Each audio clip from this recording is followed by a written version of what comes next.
સુરતમાં કોર્ટે આરોપીને 20 વર્ષની સજાનો હુકમ કર્યો છે તો 4 વર્ષની બાળકી પર દુષ્કર્મ આચર્યું હતું તે મામલાને લઈને કોર્ટ દ્વારા આ સજાનો હુકમ ફરમાવવામાં આવ્યો છે। અમરોલીમાં 4 વર્ષની બાળકીનું અપહરણ કરવામાં આવ્યું હતું અને ત્યારબાદ દુષ્કર્મ કરવામાં આવ્યું હતું। કોર્ટે આરોપી અકબર રાયને 20 વર્ષની સજા કરી છે। 10,000 રૂપિયાનો દંડ પણ ફટકારવામાં આવ્યો છે। દંડ નહીં ભરે તો વધુ 3 માસની સજા ભોગવવી પડશે।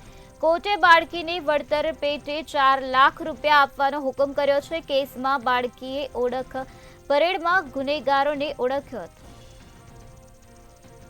તો અસખ્યા તેની સામે જુબાની પણ આપી હતી। તો કોર્ટે હાલ આરોપીને 20 વર્ષની સજા ફટકારી છે। આ સાથે 10,000 રૂપિયાનો દંડ પણ ફટકાર્યો છે। તો અકબર રાય નામનો આ વ્યક્તિ છે જેને 20 વર્ષની સજા ફટકારવામાં આવે છે। અમરોલીમાં 4 વર્ષની બાળકીનું અપહરણ કરીને દુષ્કર્મ કર્યું હતું। આ જ મુદ્દે વધુ માહિતી આપવા માટે આપણી સાથે સંવાદદાતા દિવ્યેશ પરમાર જોડાઈ ગયા છે।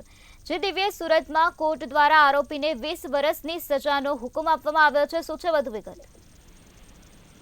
ચોક્કસથી જે પ્રકારે આ સમગ્ર મામલો જે છે તે 2022 નો હતો ને અમરોલીમાં 4 વર્ષની જે બાળકી હતી તેનું અપહરણ અને દુષ્કર્મ કરવા બદલ એક વ્યક્તિ જે છે તેમને 20 વર્ષની સજાનો હુકમ કોર્ટે કર્યો છે। જે પ્રકારે આ બાળકી હતી, બાળકી માત્ર 5 વર્ષની હતી ને તેમને કોઈ પણ પ્રકારની ખબર ન પડતી હોય ને તેને જ કારણે આ યુવાન જે છે તે બાળકીને લઈ ગયો હતો ને બાળકીને ડપલા પણ કર્યા હતા। આ સમગ્ર મામલે જ કહી શકાય કે બાળકી જે છે તેમને આવીને તેમની માતાને વાત કરી હતી અને માતાની વાત કરતા જ સમગ્ર મામલો સામે આવ્યો હતો। જેથી કરીને સમગ્ર મામલે પોલીસ ફરિયાદ કરવામાં આવી હતી, જેમાં આરોપી અકબર રાય જે છે તે આ બાળકી હતી તેને તેમના ઘરથી થોડે દૂર લઈ ગયો હતો ને ત્યાં તેમની સાથે અડપલા કર્યા હતા ને ખાસ કરીને આ સમગ્ર મામલામાં જે મેડિકલની ટીમ જે છે તે મેડિકલની ટીમે પણ સરાહનીય કામગીરી કરી હતી ને જે પ્રકારે તમામ પુરાવાઓ એકત્ર કરવામાં આવ્યા તેના પુરાવાનો કારણે જ આ વ્યક્તિ જે છે અકબર રાય તે ગુનેગાર સાબિત થયો હતો ને કોર્ટે તેમને 20 વર્ષની સજાનો હુકમ ફટકારવામાં આવ્યો છે। કહી શકાય કે જે પ્રકારે એક દાખલો બેસાડવા માટે આ સમગ્ર સજા જે છે સંભળાવવામાં આવી છે। આ વ્યક્તિ જે છે તેને ક્યાંક ને ક્યાંક 10,000 નો દંડ પણ ભરવામાં ફરજ સજા કરી છે। દંડ નહીં ભરે તો વધુ 3 માસની સજા ભોગવવી પડશે। જેમાં ભોગ બનનાર બાળકી જે છે તેમને 4 લાખ રૂપિયા આપવાની કોર્ટે સહાય જે છે તે કોર્ટે જાહેરાત કરી છે। એટલે હાલ કહી શકાય કે આ વ્યક્તિ જે છે તેમને 20 વર્ષની સજા કોર્ટે સંભળાવી છે। શ્રી દિવ્યેશ, કોર્ટ દ્વારા આરોપીને 20 વર્ષની સજા ફટકારવામાં આવી છે। આ વાતને લઈને ભોગ બનનાર બાળકીના પરિવારની કોઈ પ્રતિક્રિયા સામે આવી છે? ચોક્કસ જે પ્રકારે આ બાળકી 5 વર્ષની હતી ને તેને જ લઈને આ સમગ્ર મામલે બાળકી જે છે તેમનું નિવેદન લેવાની ફરજ પડી હતી ને બાળકીના નિવેદનમાં આ બાળકી જે છે તેમને જે પ્રકારે જણાવ્યું હતું તે મુજબ જ સમગ્ર મામલે કોર્ટે તેમની જુબાની ગ્રાહ્ય રાખી હતી।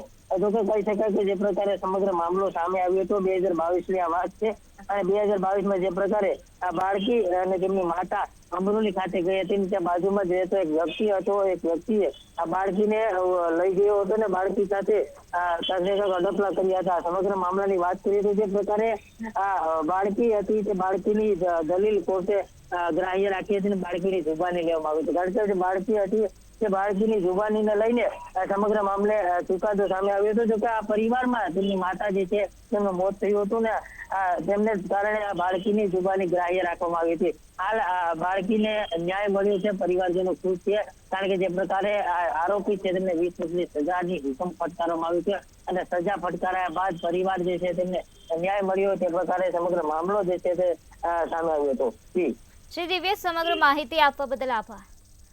તો સુરત કોર્ટે આરોપીને 20 વર્ષની સજા ફટકારી છે। કોર્ટે અકબર રાયને 20 વર્ષની સજા કરી છે તો બાળકી સાથે અપહરણ કરીને તેને પર દુષ્કર્મ આચરવામાં આવ્યું હતું ત્યારે 10,000 રૂપિયાનો દંડ પણ આરોપીને ફટકારવામાં આવ્યો છે। આ સાથે દંડ નહીં ભરે તો વધુ 3 માસની સજા આરોપીએ ભોગવવી પડશે। કોર્ટે બાળકીને વળતર પેટે 4 લાખ રૂપિયા આપવાનો હુકમ કર્યો છે।